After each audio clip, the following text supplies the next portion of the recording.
Let's bring it right now. Obama Communication Director Robert Gibbs. Robert, thank you for being with us. Good morning, guys. What do you make of the Pennsylvania results, a state where you outspent Hillary Clinton a great deal? Obama's ads were up around the clock, and yet you still lost by 10 points. Well, you know, Joe, less than 10 days before the election was held in Pennsylvania, polls had Barack Obama down 20 points. So I think the result on Tuesday showed great improvement. We showed great improvement among working class voters. We showed improvement among white men and white women. And I think we put together a coalition that also registered hundreds of thousands of new voters and brought them into the Democratic Party, which is a process that, as the general election candidate, Barack Obama will continue and put states in play that haven't been in play before, and bring people into the party that have either participating for the first time or for the first time in a long time, right, which is why he'd be the strongest general election candidate. You guys were down 20 points, I guess, 2 months ago, but Barack Obama's had 6-7 weeks there, spent $9, maybe $10 million there. Don't you think that should have been enough money and enough time to introduce voters to Senator Obama and close that deal? Well, you know, we never talked about the fact that we were going to win Pennsylvania. We said we would try to do well there. We would try to gain as many delegates as we could there. We also spent time in Indiana and North Carolina, two states that are upcoming. When you combine those delegates, it's just one less than in Pennsylvania.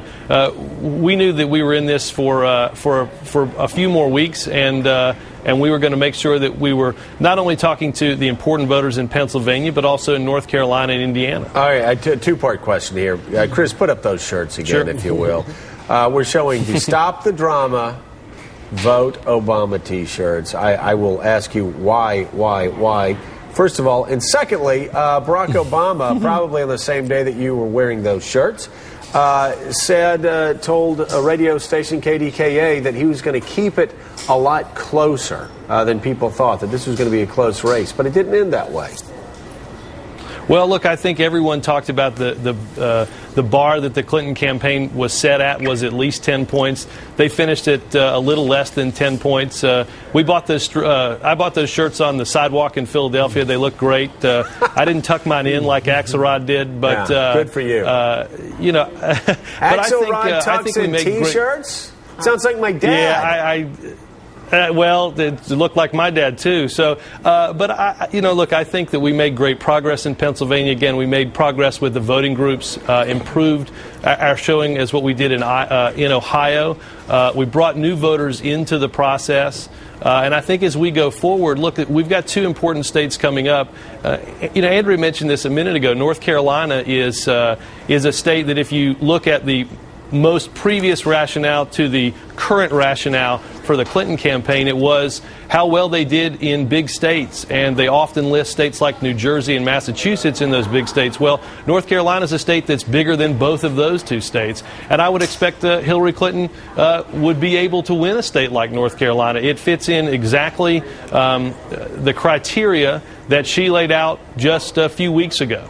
Robert, let me ask you about the issue of race. The New York Times and others are looking at some of the exit poll data, and 18% of the voters in Pennsylvania said that race mattered to them, and 63% of those said that they would not vote for Barack Obama.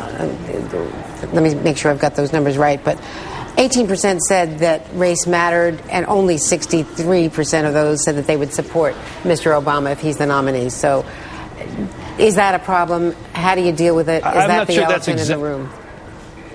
No, I'm not. I'd have to go back and look at the question. I'm not sure that's exactly what the question said. Look, obviously, race is a small factor. I think there are people, obviously, in the general election that won't support him. But I think most of the people that won't, because of that, probably wouldn't have to begin with.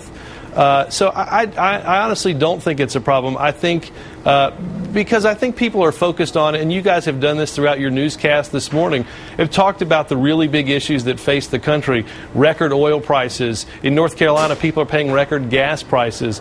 Jobs are being shipped overseas as they have been for decades. And I think people are going to focus not on the color of somebody's skin, but on what they're going to try to do for the American people to make their lives better as this country faces a tremendous number of problems. The war in Iraq, rising health care costs, rising college tuition. I honestly think in the fall that's what people are going to focus on, and I think that's the criteria with which they're going to pick the next president of the United States. Do you think the Clinton campaign in Pennsylvania tried to use the race issue at all with those voters, or do you think that this is just, if it is an issue, it's just something that is, built in? I didn't see any of that from the Clinton campaign. There was President Clinton's had some quote that was convoluted at best the last day of the Pennsylvania race.